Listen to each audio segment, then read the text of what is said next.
From this to this. Yes, opo. Nagluto pala ako ng ginataang paksiw na tulingan. Hey guys, mga kamasbati. Welcome to my mini vlog. So, bumili nga pala kanina si kuya ng isdang tulingan. 2 kilo nga to, kaya ang bigat. At sabi nga nila mama na paksiw sa gata ang iluto or ginataang paksiw. So, sabi ko nga na ako na lang yung magluluto dahil di pa nga ako nakakatry magluto nito. Dahil madalas nga gulay lang yung niluluto ko. Si kuya na nga yung naghiwa-hiwa para mas mabilis kasi kung ako baka abutin pa tayo ng 1 oras, oo. At mukhang napapalaban pa nga talaga yung kutsilyo, sobrang talim no. Bihira na lang kasi talagang mahasa kasi madalas gulay at isda lang yung ulam. Kaya di siya masyadong napapractice ganon. Syempre pagkatapos ay kailangan pang hugasan no. 3 hugas nga pala yan ni kuya para maalis talaga yung dugo kasi yun nga yung nagpapalansa. At naghiwa-hiwa na rin pala ako ng mga gagamiting sangkap. Mas masarap nga kung maraming sibuyas, bawang, luya at sili. Kasi mapapakain ka talaga ng marami. At habang ako nga ay naghihiwa ng mga sangkap, nagkakayod naman nga si kuya ng nyog para sa panggata mamaya. At tapos na nga tayo sa paghihiwa-hiwa ng mga sangkap, kaya naman ilalagay na natin sa kawali para maluto na. Feeling ko nga mapapakain talaga ako ng marami mamaya. Ito pa naman yung paborito kong lutong paksiw sa gata. Minsan adobo sa gata ay ewan ko na lang talaga mamaya. Pasensyahan nyo na nga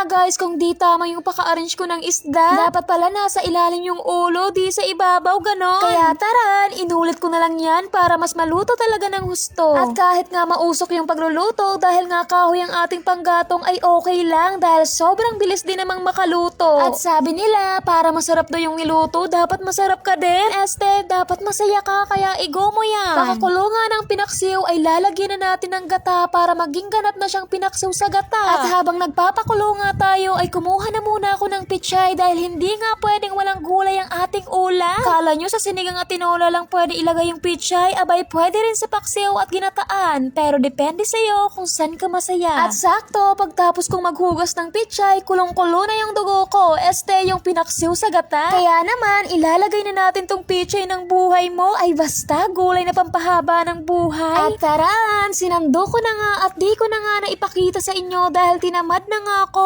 opo. At nandito na nga tayo sa kainan serye na ako yung bida at lahat sila extra. At syempre, pagtapos magdasal, kainan na.